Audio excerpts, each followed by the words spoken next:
किसी ने बड़े कमाल की बात कही है कि किसी के साथ गलत काम करने वाले को अपनी बारी का इंतजार करने दो, क्योंकि किस्मत जब तमाचा मारती है तो मुंह पर नहीं रूह पर लगता है। नमस्ते, मैं हूं आरजे कार्तिक, माय एफएम से एक बड़ी छोटी सी मजेदार सी कहानी सुनाता हूं एक सेठ जी की, जो अपने शहर से दूसरे शहर में गए हुए थे बिजनेस के काम से।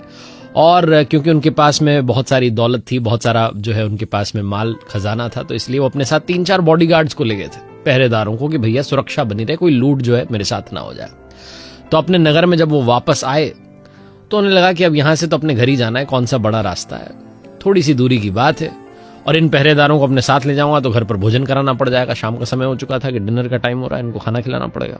कंजूस भी थे सेठ जी, उन्होंने सोचा इनको यहीं से अलविदा कर दो। तो उन पहरेदारों से कहा, भैया बहुत बहुत धन्यवाद, तुम्हारे साथ बहुत अच्छी यात्रा रही, अब अगली बार जरूरत पड़ेगी तो याद करूंगा, आपने मेरा साथ दिया, धन्यवाद। पहरेदारों ने बोला ठीक है, जैसा सेठ जी का मन। वो कह रहे हैं यहाँ से अकेले चले जाएंगे तो अकेले चले जाएं। वो 3-4 जो लोग थे बॉडीगार्ड, वो चले गए।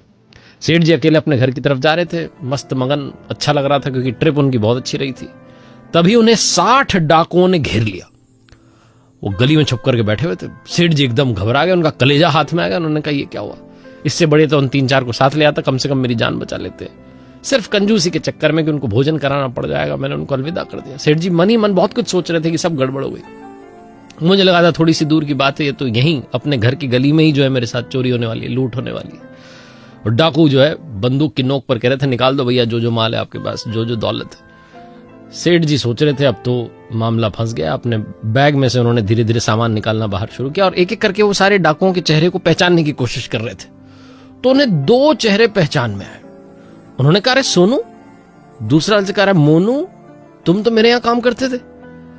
वो दोनों भी समझ गए कि सेठ जी ने हमें पहचान लिया। उन्होंने वो जो मुंह छुपाया हुआ था उसको, कपड़े को हटाया, बोले सेठ जी क्या हाल है आपके। बाकी दोस्तों से कहने लगे, अपने डाकू साथियों से, कि भैया ये हमारे पुराने सेठ जी, हमने इनके यहां पर काम किया, इनका नमक खाया, इनको हम नहीं लूट सकते। बाकी ने कहा दिमाग खराब हो गया, बड़ी मुश्किल से तो कोई हमें शिकार बनाया, हमारे फंसा है मामला।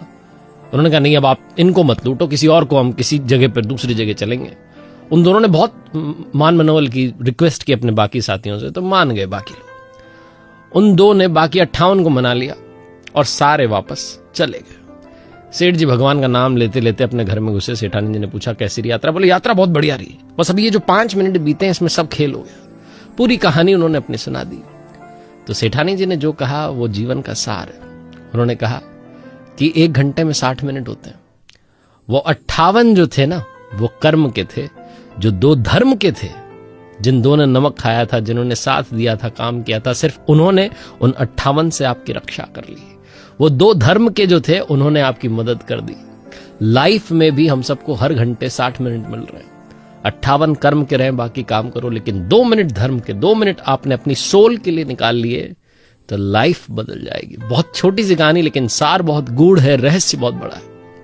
एक बार फिर से वही बात जो अक्सर आपसे कहता हूं, ऊपर वाले के आशीर्वाद के साथ, अपनी मेहनत, अपनों के प्यार के साथ कर दिखाओ कुछ ऐसा कि दुनिया करना चाहे आपके जैसा। याद रखिए, हर सोमवार सुबह 9:30 बजे मेरे साथ देखिए एक नई कहानी। और हाँ, मैंने अपनी ऑफिशियल वेबसाइट लॉन्च की है www.rjkartik.in, जहां आपको एक नई जो है मेरी जर्नी मिलेगी बतौर लाइफ कोच। 2 कोर्सेज वहां पर लॉन्च किए, जाइएगा, चेकआउट कीजिएगा, आपके काम आएंगे।